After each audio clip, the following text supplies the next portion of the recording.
এ পর্যায়ে আজকের এই জাতীয় সেমিনারে আলোচনা রাখবার জন্য অনুরোধ জানাচ্ছি আল মারকাজুল ইসলামী বাংলাদেশের সম্মানিত চেয়ারম্যান মাওলানা হামজা বিন শহীদুল ইসলাম, মাওলানা হামজা বিন মুফতি শহীদুল ইসলামকে। আসসালামু আলাইকুম ওয়া রাহমাতুল্লাহি ওয়া বারাকাতুহু। নাহমাদুহু ওয়া নুসাল্লি আলা রাসূলিল কারীম, মা বা'দ।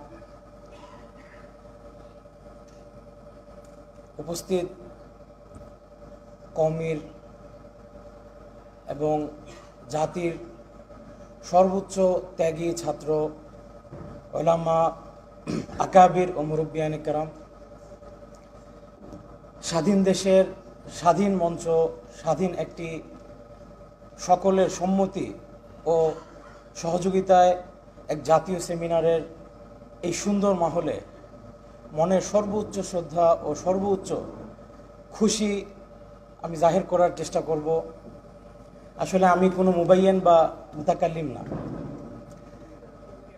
আব্বু মুফতি শহীদুল ইসলাম রাহিমাহুল্লাহর আদর্শে থাকা এবং ওনার থেকে যে সবচেয়ে বড় শিক্ষা পেয়েছি সেটা হচ্ছে খাদেম ইবনে খাদেম, কর্মক্ষেত্রে এগিয়ে থাকা। তো সেই ফিল্ড থেকে আজকে আমি দুইটি বিষয় ছোটোখাটোভাবে উপস্থাপন করার চেষ্টা করব। প্রথম যেটি হচ্ছে, আমরা যে আজকে বারবার একটি কথা আলোচনা করছি, বৈষম্য বৈষম্য। এই বৈষম্য কারা আজকে এই দুনিয়ায় নিয়ে এসেছে, কারা এই দুনিয়ায় এই বৈষম্যকে মানুষের মাঝে পরিচয় করিয়েছেন, কারা সর্বপ্রথম এই বৈষম্যর আন্দোলনকারী, এই বৈষম্যকে দুনিয়া থেকে সরানোর জন্য সর্ববৃহৎ ত্যাগ দিয়েছেন। আমরা যদি খেয়াল করি, নবী সাল্লাল্লাহু আলাইহি সাল্লামের আগমন, সাহাবায়ে কেরাম রাদিয়াল্লাহু আনহুমের সকল প্রচেষ্টা কিন্তু এই বৈষম্যতার বিরোধী ছিল। সেটা দিনী হোক, দুনিয়াবি হোক, খেলাফত প্রতিষ্ঠা হোক, ইলম হোক, আহাদিস হোক, সব কিছুই কিন্তু এই বৈষম্যতা, এটার পিছনে একটা মূল কারণের মতোই ছিল। আধার থেকে আলোর পথে আসা, জিহাদ করে জিহাদের মাধ্যমে দিন ইমানকে বাঁচিয়ে রাখা, বিভিন্ন জায়গায় তাদের হিজরত করা, কালো সাদা, গরিব ধনী সর্ব ধরনের মানুষকে একসাথে দিনের আলোয় নিয়ে আসা, এগুলো সব কিছুই কিন্তু বৈষম্যতা বিরোধী একটি আন্দোলন এবং তাহরিক। আমরা যদি তাহরিককে দেওবন্দ দেখি, তাহলে আজকে আমরা বুঝবো বা জানবো যে বাংলাদেশের সহ দুনিয়ার প্রতিটি জায়গায় সর্বশ্রেষ্ঠভাবে বৈষম্যতার বিরোধিতা করেছেন উলামায়ে কেরাম। এবং আজকে সেই বৈষম্যতার জায়গাতে দাঁড়িয়ে আমরা বলছি, যেখান থেকে আলহামদুলিল্লাহ আমরা মাত্র কিছুদিন আগে মুক্তি পেয়েছি, একটি ফ্রেশ সুন্দর জাতি আমরা একত্রিত হয়ে আগামী সুন্দর বাংলাদেশ গড়ার শপথ নিচ্ছি। সেখানে সবচেয়ে বড় ভূমিকা যারা রেখেছেন তারা হচ্ছে আমাদের ছাত্র জনতা। আর এই ছাত্র জনতার মধ্যে যখন আমরা বারবার তাদের উদ্দেশ্যে কিছু বলি, তখনই সর্বোচ্চ বৈষম্যতা চলে আসে। আর সেটা হচ্ছে কি, মাদ্রাসার ছাত্র আর ইউনিভার্সিটি কলেজের ছাত্র। আমার সর্বপ্রথম এবং বড় দাবি যেটা থাকবে, আজকে থেকে আমার সবচেয়ে বড় অনুরোধ যে দয়া করে ছাত্র জনতার আন্দোলন বলে সবাইকে ছাত্রই হিসাবে গণনা করবেন, কওমি এবং ইউনিভার্সিটি স্কুলের ছাত্রকে আলাদা করার চেষ্টা করবেন না। আরেকটা জিনিস হচ্ছে যে এখনই যে সুযোগ এসেছে, সেই সুযোগকে কাজে লাগিয়ে আমরা সর্বোচ্চ চেষ্টা করব।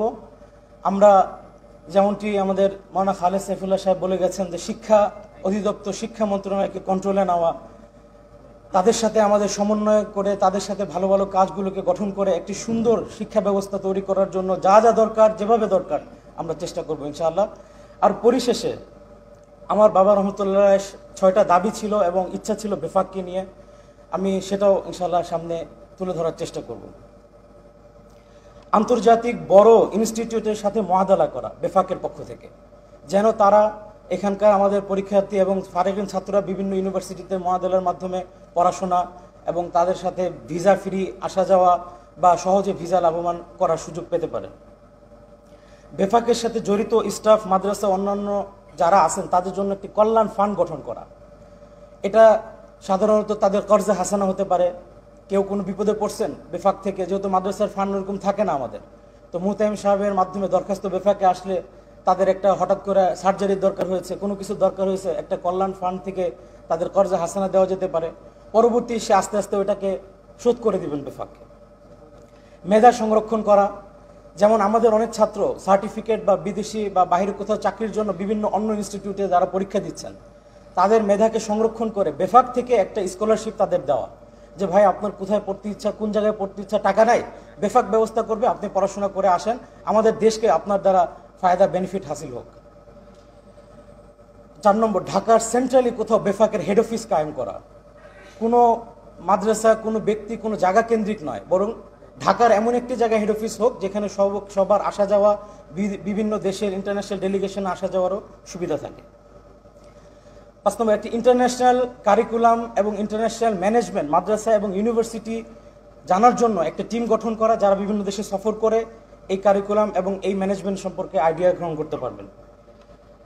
6, কার্য পরিচালনার জন্য যারা বেফাকের বড় বড় দায়িত্ব পালন করবেন, তারা কোনো মাদ্রাসা বা কোনো জায়গার পার্মানেন্ট কোনো খেদমতে থাকতে পারবেন না।